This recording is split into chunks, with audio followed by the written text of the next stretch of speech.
In 2017, my mom and I went on a trip through the Middle East. This is some of the pictures that we took and videos we took along the way. We traveled with a company called Overseas Adventure Travel, a company that we've used in the past several times. And we started off in the Palestinian Territories, and we went through Israel, down the Suez Canal, over to Egypt, then over to Jordan, and back up, ending in Israel, ending in Jerusalem. In the Palestinian Territories, we started off in a town called Nablus, where the Good Samaritans are from, the Samaritan Museum here. And we had a nice visit with the museum.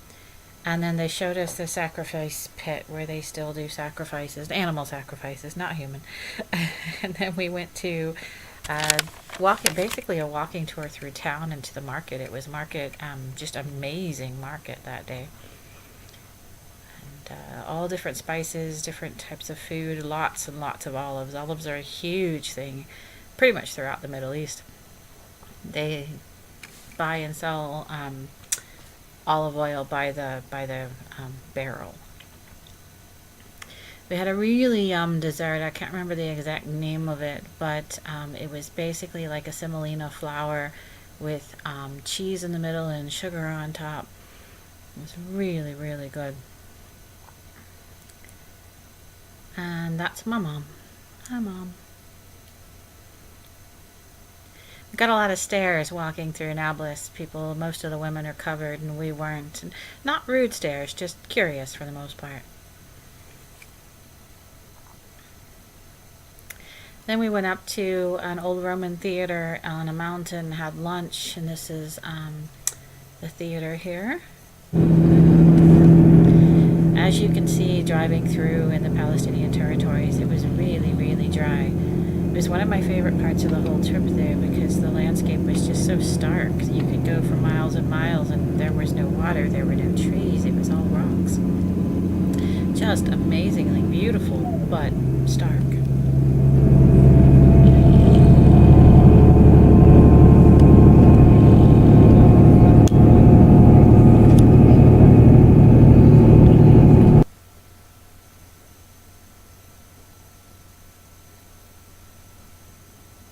This is the Museum of Yasser Arafat, and a mural on the wall in the museum. And they had guards there, in the more symbolic guards. And this is Ramallah. This is the sunset on Ramallah and KFC, because, what town in Palestinian Territories doesn't have a KFC? The settlement's up on the far end. More of the scenery. We headed toward the Al-Ibrahimi Mosque, which is where Abraham and Sarah's remains are believed to be. And that's me and Mom in our beautiful robes in the mosque.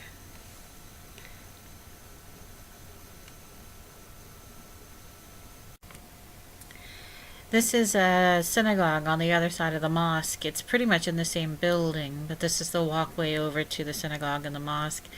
And this is a camel. There was a butcher that had a camel butchered, and he kept walking up to the window and rubbing his stomach and trying to tell us to come in and have some, but we didn't. Were the Jewish settlements there in the distance. We had lunch overlooking El Batir. This is a rice dish that it's rice and chicken, and they turn it upside down onto the table for you to eat it. Very traditional. We had it several times when we were in the Palestinian Territories. And this is in the town of El Batir. That's Mahdi. That's our tour guide. He was my favorite of our guides. And we went over El Batir. They had terraces that were thousands of years old. These terraces have been farmed for many, many, many years. Those are cabbages, absolutely humongous. And you can see the aqueduct for the... So this is one of the terraces outside of Bethel, right at the call to prayer. You can see in each one of the terraces they're growing something different.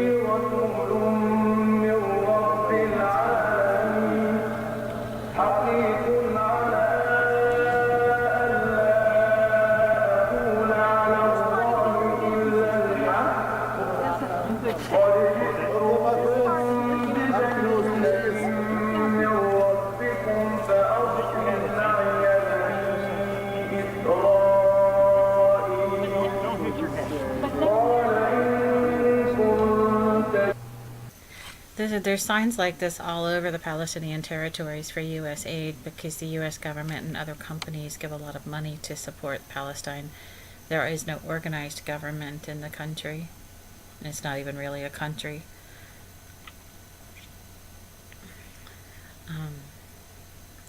This is our hotel in Jericho, a bit of a contrast to the area around it. It's really, really nice, but you felt like you weren't really in Jericho. And these are date palms on the road outside of Jericho.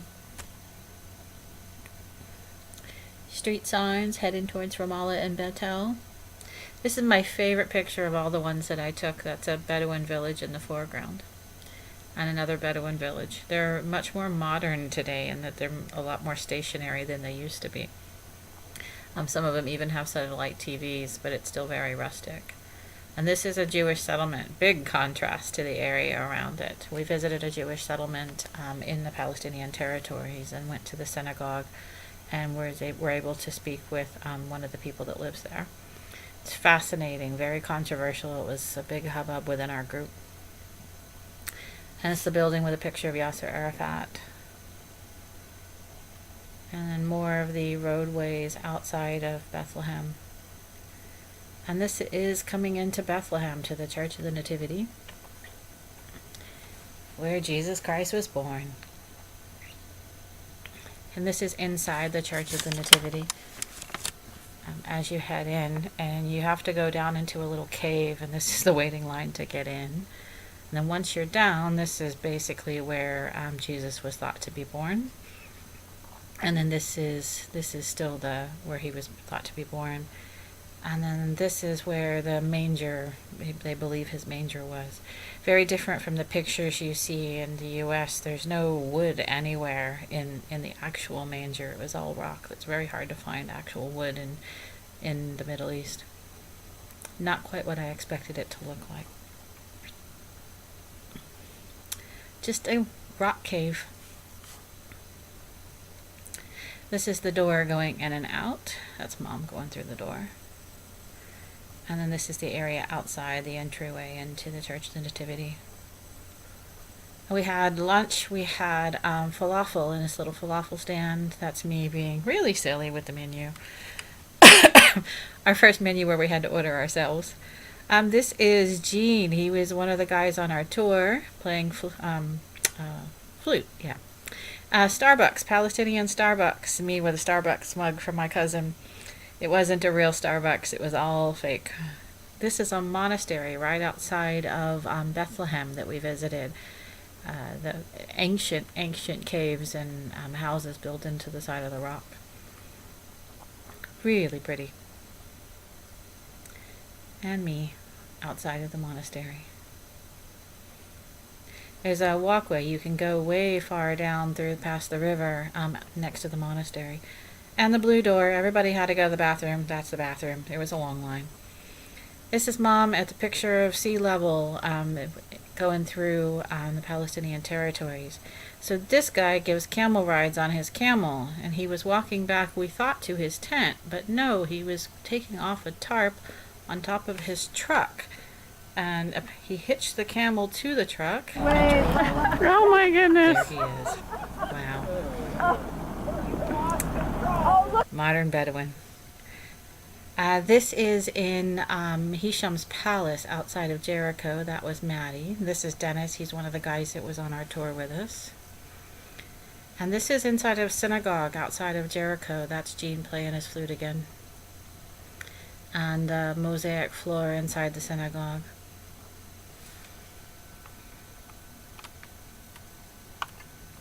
From there, we headed back into Jericho to the cable car up to the Mount of Temptation. This is where Jesus was supposed to be tempted by the devil. You can take the cable car up, way, way, way up, and then walk over to the monastery. What's a monastery? At the Mount of Temptation. It's an old olive press inside the monastery. These guys wanted us to take their picture. All the kids were really, really super friendly and just wanted us to take pictures of them. This is down from at the archaeological park where Joshua fought the Battle of Jericho, except according to them, there's no proof in Jericho that there was ever a battle fought and that walls ever came tumbling down. So this is the drive over to the Jordan River. So there are mines underneath there. You have to be very careful and stay on the road. They just opened this road a few years ago. This is the baptismal site at the Jordan River. People being baptized. It was very, very crowded. A lot of people come here to be baptized. These people were actually from Texas,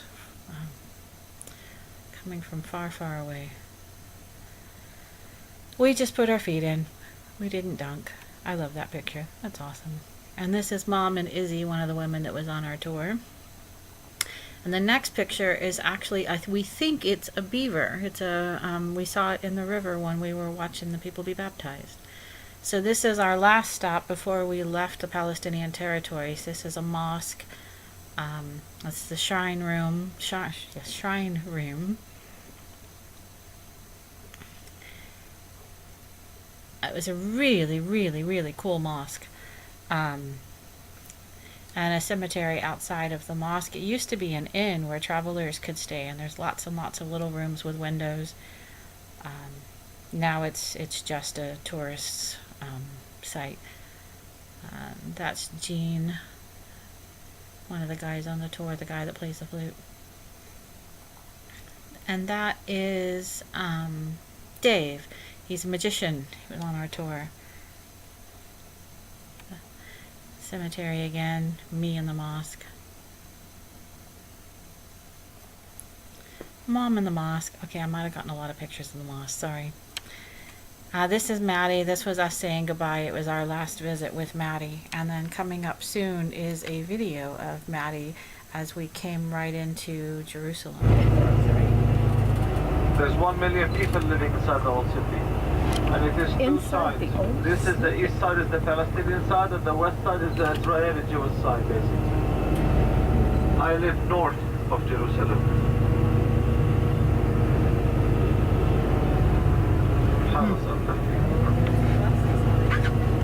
The north is, I'm living that part. Most of the north should have been the expansion of the East Jerusalem. Look at all the buses down there. Yes. Yeah, what are all the buses here for? Jump on the rock. We didn't stay in Jerusalem. We went to Tel Aviv and checked into our hotel. This is our hotel, where there was a sign on the TV welcoming us, and Mom thought that it felt like we were being spied on. But it was an amazing hotel room. This is our view from the hotel room. We went to lunch that day when we first came into a falafel shop on our own, which was fun, trying to talk to the guy who didn't speak any English at all. Then the next day we went on a tour through Jaffa, which is a walking tour nearby the Wishing Bridge, which is really cool. Jaffa's like the old area. It's not actually an old part of Tel Aviv. It's a separate city, but it was one of the original ports in Israel. Really old-timey, lots of antique shops and a market area. Really nice walking through it. And then we walked back through to Tel Aviv. So Tel Aviv is a huge surfers beach. I didn't realize that, but there were a lot of surfers out. Really pretty, really nice beach. The next day we went to the market, and actually that same day I think we went to the market. Again, olives, lots of spices. Lots of baklava. Yum. So colorful. The spices are just everywhere, and they're so cheap.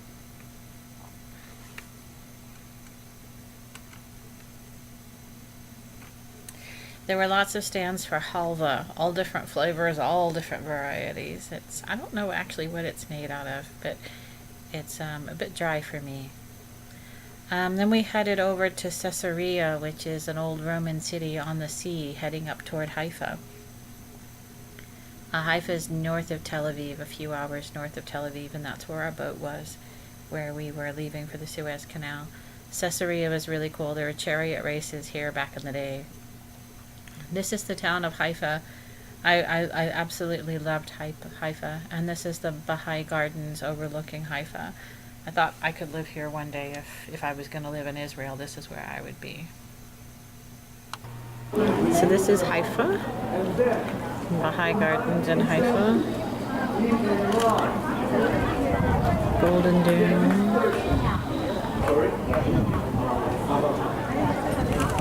and that right there is our boat that we're going to get on in a few hours.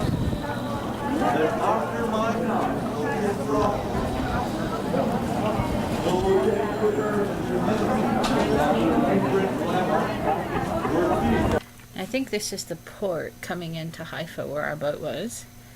And this is the boat itself. This is the Clio, which we embarked on that night. We just stayed in port that night. We didn't actually go anywhere. We had welcome champagne and chocolates in our room, and we had a lovely balcony on the boat. And that's Mom settling in. And then the next day we got up and drove over to the Sea of Galilee. So this is taken on the Mount of Beatitudes, where the Sermon on the Mount was done. And that's Mom. It was absolutely beautiful. And some of the pieces from the Sermon on the Mount. And there's a church at the top for the Sermon on the Mount where you can go into. We had a beautiful weather too. It was really nice. The whole time we were there, it never rained. We got really, really lucky. So after that, we went here, which is the city where Peter is said to have lived, near the Sea of Galilee.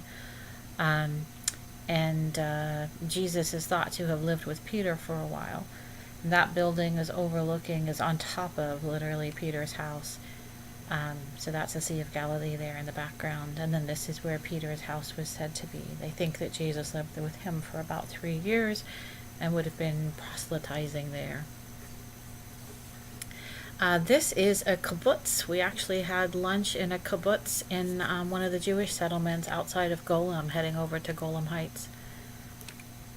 And this is a kindergarten in the Golem Heights. They really believe in letting the children explore and play with things that looked very unsanitary to some of us, but it's looked like fun. This is the children's house in the Jewish settlement, and this is underneath the children's house. They have a tunnel that basically takes you down to a bomb shelter. These are paintings on the side of the bomb shelter walkway going down into the bottom of the bomb shelter, where they have cribs hooked to the side of the wall because in the past they've had to go down there pretty regularly. And there's bathrooms there on the side of the bomb shelter. They said even just 30 days before we were there, they had a stray bomb coming in from Syria that landed there. Kind of sobering. This is in the Golem Heights. This is a UN vehicle. Some of the sculptures heading over to the Golem Heights, to one of the overlooks at Mount Bentel. And warnings that you're at your own risk, because this is literally right on the Syrian border. And of course there's a gift shop there, miles and miles from nowhere. And this is a bunker. They have tunnels there in bunker. And this is overlooking, so we're standing in the Palestinian Territories, but overlooking parts of Syria here, and the UN no-go zone between us and Syria. You could actually hear the bombs going off in Syria. It was really kind of sad. Really close by and going off really regularly. And this is part of the bunker there. This is the Syrian border.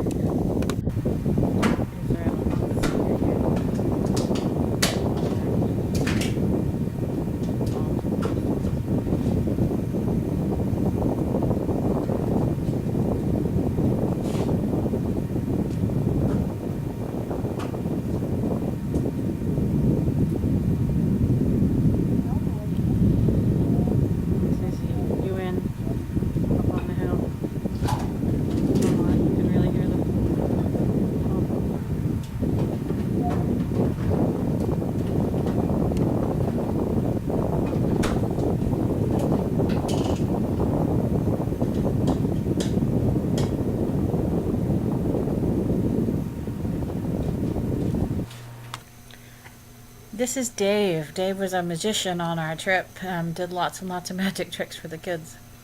So this is back on the boat. This is our pilot boat, or the boat delivering our pilot to us. So the next morning at 3:30 in the morning, we all got up to actually watch us enter the Suez Canal, which was really exciting, except that it was dark and you couldn't really see anything. But it was cool. We got up, had hot chocolate, watched us go into the Suez Canal, and then went back to bed.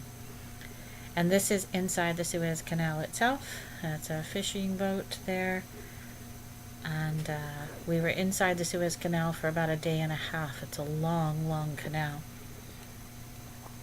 This is one of the guard posts in the canal. They said 120,000 people died in the building of the Suez Canal. It's huge, and 25% of the Egyptian population was working on it. Oh, the fishermen.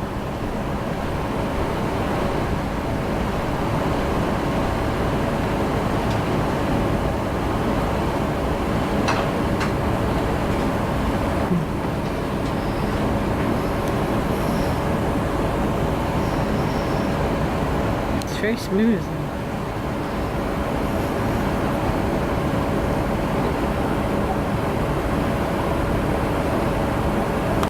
Sorry, I know that last video was long, but it's kind of cool. So going through the Suez Canal, here's more pictures. It cost our boat something like $50,000 to go through the Suez Canal. It was not at all cheap. The only boats that really go through there are cargo ships and boats that can afford the steep costs, because it's thousands of dollars. This picture might not be quite in the right place, but it's satellite view of where we were coming through the Suez Canal. We had 2 days on the boat going through the canal and then down through the sea. We had lots of time to take selfies and pictures on the back of the boat.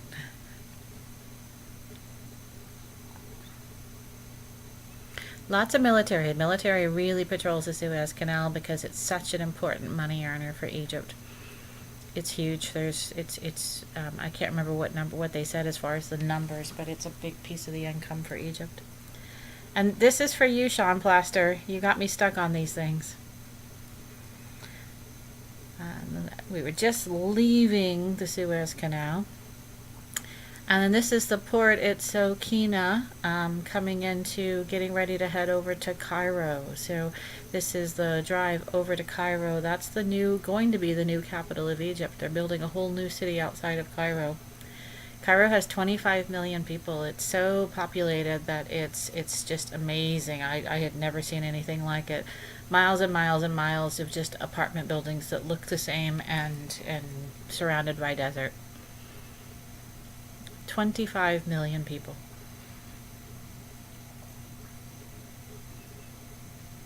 Just apartment after apartment after apartment. And then we got to the Great Pyramid. So this is my ticket to the Great Pyramid. In Giza, that's me and Dennis getting ready to go inside. And there we go. One of the only remaining of the 7 wonders of the ancient world. Pretty impressive. You can go inside the Great Pyramid. You can walk through. You have to walk. It's pretty hunched over, but you can walk all the way through and go up into the inside where the tomb was. And that building houses a boat, one of the boats that they found there on the site. You have to put on special shoes to protect the floor and make sure that there's no dust in the building.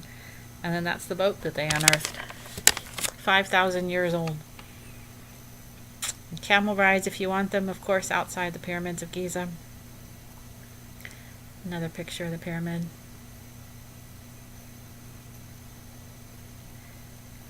It was huge. There were vendors everywhere, though. They were really, really aggressive vendors. The most aggressive we saw on the whole trip. Everybody wanted to sell us something. And then, of course, you have to do the obligatory camel ride. That's me on the camel in my I Heart Data shirt with Mom. And Mom on her camel. You can go up around. You have to take the bus up, but you can go up nearby and have a nice view looking down over the pyramids. And then we headed over to the Sphinx. So you have to, again, drive. You could walk, but it's a little bit of a walk from the pyramids to the Sphinx. And I can walk around there and see the Sphinx, which is really, really neat.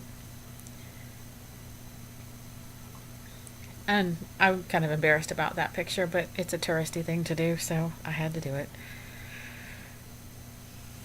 Camels. And that's me and Mom looking a little windblown. Another picture of the Sphinx. And then after that, we went and ate lunch at a, I think it was a palace nearby to the pyramids. And then this is going back to the, we had to drive back to the boat. It's a bit of a drive going back through, but the traffic just, it's nothing compared to India where I've seen now, but this is an armchair in the back of the pickup truck driving down the road, so there you go. And then this is a mosque just where our boat was docked. And we had our guards. You can't go in traveling in Egypt without armed guards, so we had armed guards before the bus with us every day. When we got to Luxor, we actually had to fly. It's about a 4-hour drive, so they decided to fly us the 2 hours over to Luxor. And so we flew in the morning and then stopped in Karnak. This is the Karnak temple in Luxor, and we spent our first part of the day there. I didn't really know much about Karnak, but it's such an intact temple. The colors are just crazy, and it goes on forever and ever and ever.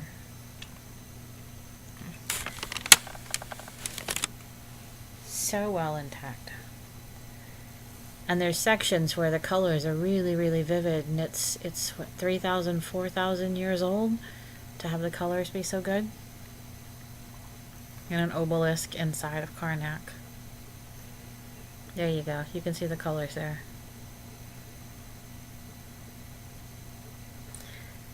Sorry, I really liked Karnak. I got a lot of pictures. And some of the statues. And me and Mom walking through the pillars. That's Carol and Paula, people on our trip. And then we had school kids that were there for the day in the Karnak. Just too cute not to get their picture. And these are, I think it was an ox they're supposed to be. Oh, I can't remember. Not an ox. Can't be an ox. Anyway, something. Really nice sunset picture. And then we headed back to our hotel. We were staying at a really, really nice hotel in Luxor and had tea provided for us there. This is supposed to be where Agatha Christie wrote the Death on the Nile. It was dark by the time tea was over, but we walked down. This is a temple in Luxor. It's walking distance to our hotel, and we spent the evening there.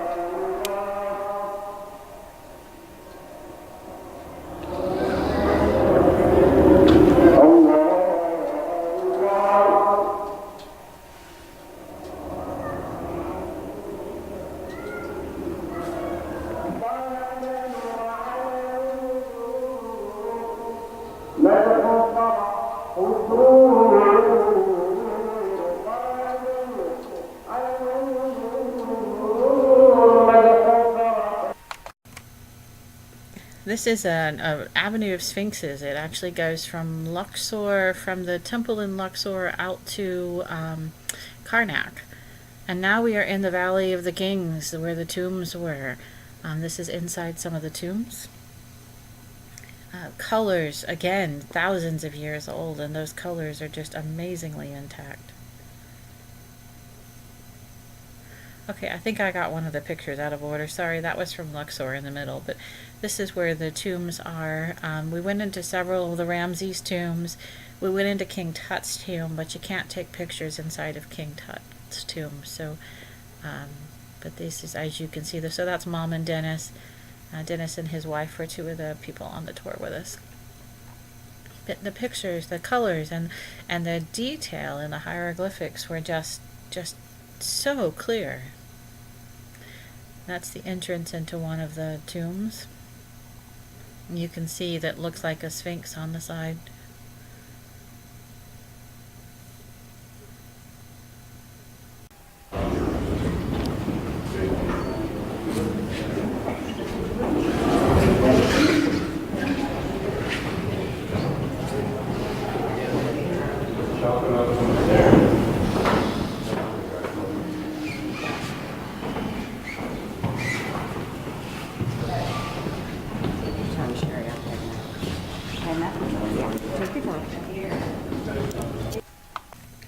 Sorry, lots of tomb pictures, but they really were neat. And some pictures like I hadn't seen before.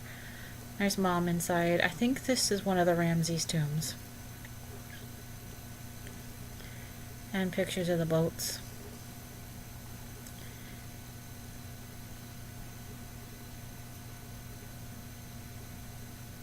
More tombs. And one of the sarcophagi.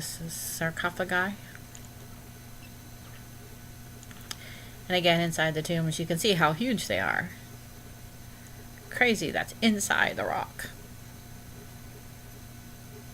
And there's the tomb of King Tut, but again, you can't go inside. I mean, you can go inside, but you can't take pictures. That's the only one you can't take pictures. All the other ones, you have to pay money to get some kind of photography pass. But as long as you do, then you can take pictures.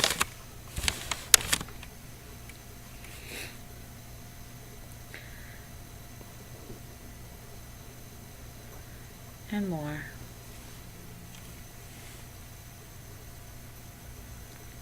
Okay, I think this is the last one. Nope, this is the train coming in and out. There's like a little trolley that takes you in and out of the Valley of the Kings. And so this is nearby to the Valley of the Kings, a couple of statues that we stopped at. And we had a home-hosted lunch with this family that lives in a little town near Luxor. And the man's wife made us lunch, and he and his kids served. That's the town mayor. He came to visit us. I guess we were really important. And then inside the family's house, where they kept their chickens, this was their kitchen, where they made us lunch.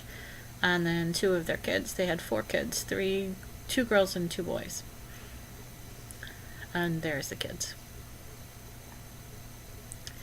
And then that's our hotel that we were staying in across the Nile from where the home-hosted lunch was. We had to take a little boat. I can't remember what it's called, but basically took a boat across the Nile. It wasn't a very long boat ride. We just literally went right across the Nile, but it was fun. And that's some of the folks on the tour. And the boat captain. And me and the boat captain. So that's George there in the front of that picture. George was a Holocaust survivor. It's really interesting having him on the trip. He was in his 90s. He was 92, we figured, and he's actually written a book about his Holocaust experience. His family was killed in the concentration camps, his mom and his sister, but he survived, and so did his dad. So this was us saying goodbye to our boat after the end of our boat ride, and we went straight to Wadi Rum from there. So that's our deluxe ride through Wadi Rum in the back of a pickup truck.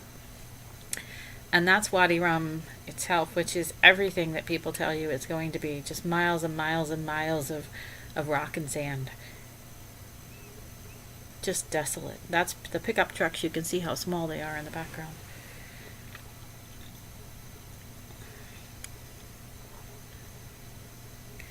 And there's our pickup trucks. Everybody rode in the back, and they had little chairs in the back.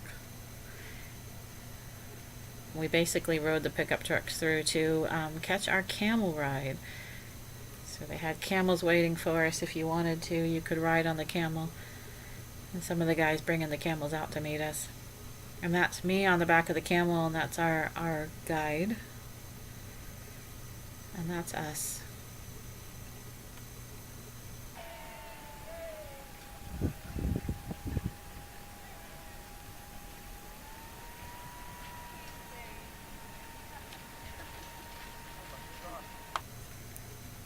More of us on the camel. That's me in the front, and that's Mom there behind. And we dismounted. They had a little tent with tea and snacks for us. This is the tea made over the fire. and then more, got back on in our pickup truck and rode out to a little restaurant area they had set up for us, an eating area where they had cooked lunch inside of this pit, basically. Chicken and potatoes and vegetables that were cooked in the ground in tinfoil. Similar in a lot of ways to some of the other areas where, like in New Zealand, where they cook the hongi.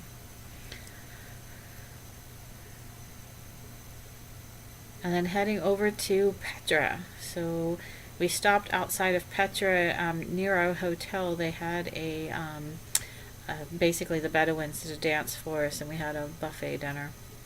And that's Mom doing the dance. It was fun. And the next morning we started off at Petra bright and early. We got there when the gates opened, literally at 7:30 in the morning, as soon as we possibly could. You could take a carriage ride if you wanted to. That's George and Rita taking a carriage in. We, of course, walked. You walk for quite a ways in Petra before you get to the Sick, which is the really narrow walkway inside. So this is the Sick that's carved out through the river from years and years and years. That's me walking through. We took a break on the way in to listen to the guide telling us a bit. That's an aqueduct that they're sitting on, ancient aqueduct. And the carriages could take you through here if you didn't want to walk, so you could take a carriage to the main entrance. Those are security guards, the two guys in front, and then the guys behind were people that worked there. We got there so early in the day that the guys that worked there were still going in and getting ready. And there's the security guards. That's the aqueduct. It, of course, isn't much use anymore, but back in the day it brought water all the way into the city. And this is the entrance coming in, and then there's the treasury. You basically come down that narrow path in the Sick and turn a corner, and there you are, literally carved into the rock. It's just amazing. It's Petra is considered one of the 7 modern wonders of the world, and it really deserves it. It was my favorite place. I could have stayed there for an entire week. You could go, you can see every little nook and cranny. They put the Bedouins lived here for thousands of years. And some of the designs have worn away over time, but people were living here even just 50 years ago, less than 50 years ago, and then they made them move so that, because they were afraid that the site wouldn't be protected. So they built a village nearby to Petra, and that's where all the people, the Bedouins that lived here, moved. But Petra goes on. The thing that surprised me about it is it goes on and on and on. It just goes for miles, with the houses and the caves built into the rock. I didn't take this picture, but it's amazing. One of the women on our tour did. And then that's Mom. After lunch, she and oh goodness, I can't remember him, Joanne, grabbed a carriage ride and headed back to the hotel. Mom's hip was bothering her a little bit. So I ditched her, and me and Paula, that's Paula there, and another woman on the tour, walked up to the monastery. It's about a 2 or 3 hour hike up to get there, but it was really cool. There's goats along the way. That's it's a cave, well, house, I don't know what you call it now, built into the side of the rock, but there were goats living in it now. And of course, all the way up to the monastery, 2 hours up through the rock, and there were gift shops with people selling things all along the way. And that's the monastery. It's all the way up, pretty far up, but just even bigger and grander than the treasury, but less detailed. And this is the walk back down. And the colors in the rock are really cool. That's me. I think that's on the way up. Actually, I think I have that picture out of order. And the wood, the black from the people living in there for so long. This was walking back. I was there pretty late in the day, and by the time I was coming back, everybody had pretty much left Petra, so I had it to myself. So this is inside Petra. It's about 3 o'clock in the afternoon, and we hiked up to the monastery and inside. I have Petra all to myself at this point. tourists have gone. Most of the vendors are leaving me alone. It's just beautiful.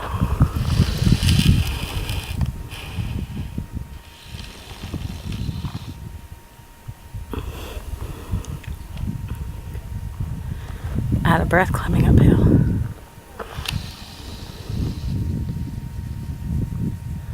More camels.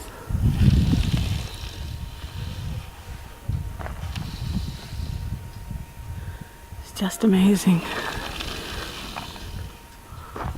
All the way around.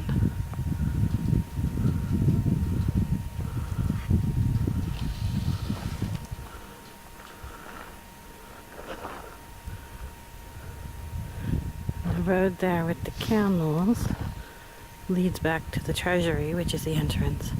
And then behind me is the hike up to the monastery. And I stayed in Patria pretty much until they closed. I was one of the last people out that day. It was just breathtaking. And this is the sick on the way out. From there we headed to Madaba. The next day we headed over to Madaba. There's a Greek Orthodox church there that has a mosaic on the wall, on the floor actually, that's really, really old. I can't remember exactly how old it is, but it's basically showed a map of the area back then. A really detailed map with a lot of information. And we headed to a home-hosted lunch that next day as well. So this is the family that hosted us. The wife, cooked for us, made one of it was that upside-down rice chicken dish again. But this time it had eggplant, and we had lentil soup for an appetizer. It was really good. And then we headed over to Mount Nebo, which is where Jesus showed Moses the Holy Land.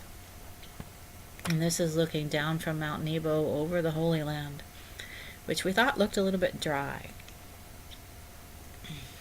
for the Promised Land.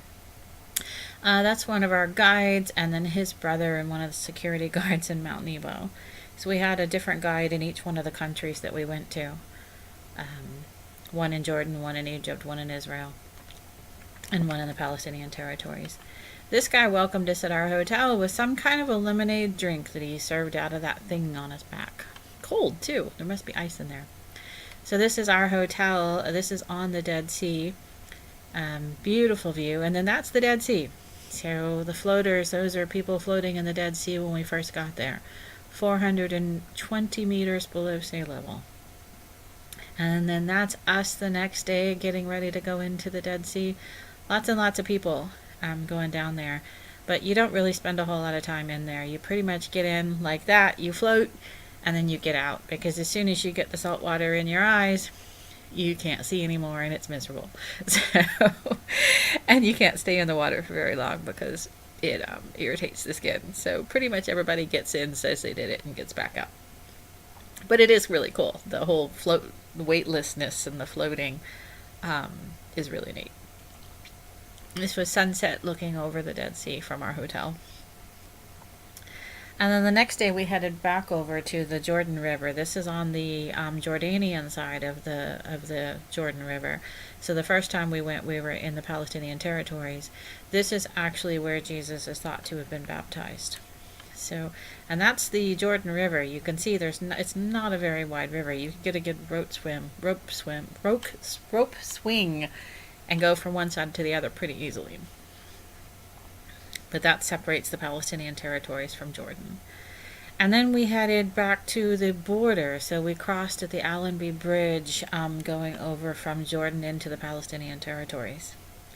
It was a couple hours, and then this was the next day. And then we went to the Mount of Olives. We went to Jerusalem. So this is the Mount of Olives in Jerusalem, overlooking the town. Those are graves on the side of the mountain there. Everybody wants to be, well, the Jews in particular want to be as close as they can be to Jerusalem, but you're not allowed to actually be buried in the old city. Jerusalem from the Mount of Olives.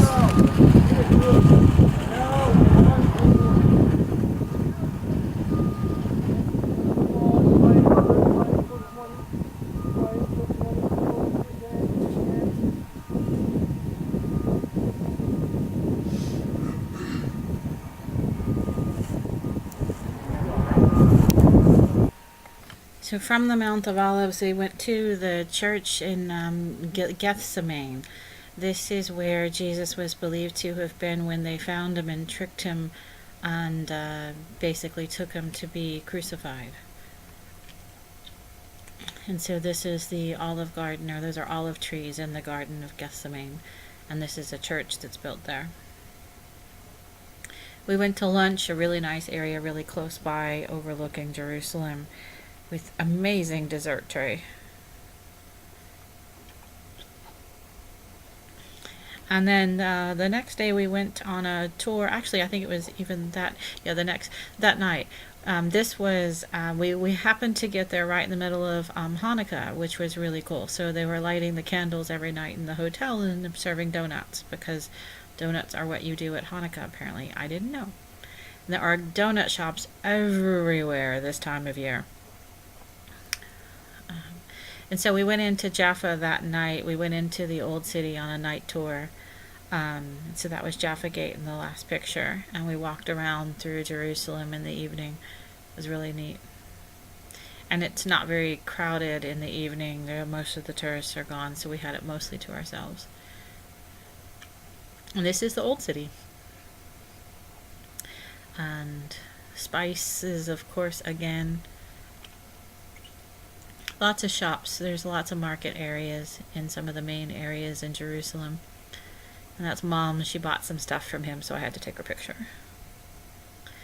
And Jaffa Gate. The next day we went on a tour in Jerusalem itself, in the old city, and went to the room where the Last Supper was held. That's Mom at the door. And then this is the actual room. The Last Supper was held in the attic of somebody's house in Jerusalem, and that's where it's believed to have been. This is a synagogue really close by. The women were not allowed to go into the main area, so this is the women's area of the synagogue. So that is our tour guide on the right there, but that's one of the guys. Those are two of the guys from the synagogue there who stopped and talked to us. Very, very Orthodox Jewish people who were willing to stop and talk to us, which was nice.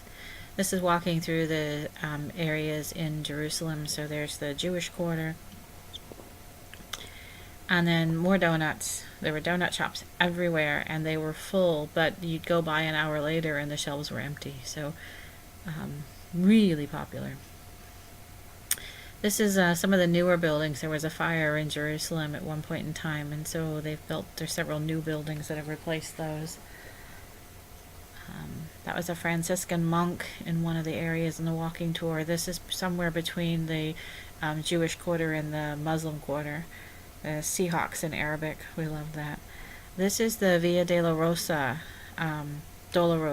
which is the walk where Jesus was crucified. This was the walk that he went up through when he was being crucified. And if you walk through the Via Dolorosa, you see stations where it marks different stops along the way. And then this is more of the Via Dolorosa.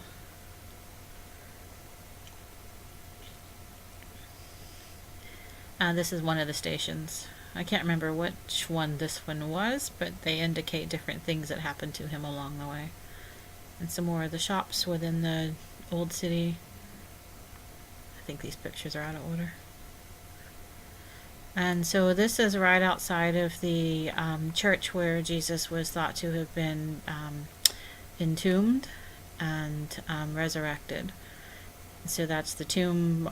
It's we don't think it's really the tomb, but that's supposed to be it behind you. And this is the church that's there next to it. So that's the tomb that marks it, but I think it's more of a commemoration. And the church is built on the site where he was believed to have been resurrected. And then from there we headed over to the Western Wall. That's the Wailing Wall there, where people can write notes and leave them in the wall. There's separate sections. That's men on the left and women on the right. The women's section's a bit smaller. This is the women's section on the wall. And that's the men's on the left there. And that's me putting my note in the wall. Afterwards, we went for a walk, and this procession was coming down one of the walkways. We don't quite know what it was for, but it was really interesting. There were quite a few people in it. We also did a tour on the top of the walkway. You can do a rampart walk around Jerusalem, and this is the view from the walkway. It goes all the way around the old city. And we were pretty much the only ones up there. It was really dead that day. So you can see, and it goes all the way around. You can see everything inside and outside. There were protests going on. We were there right when Trump made his announcement about moving the capital of Israel over to Jerusalem. So there were some small protests going on here and there, but luckily not too bad. And this is some of the markets again in Jerusalem. More donuts.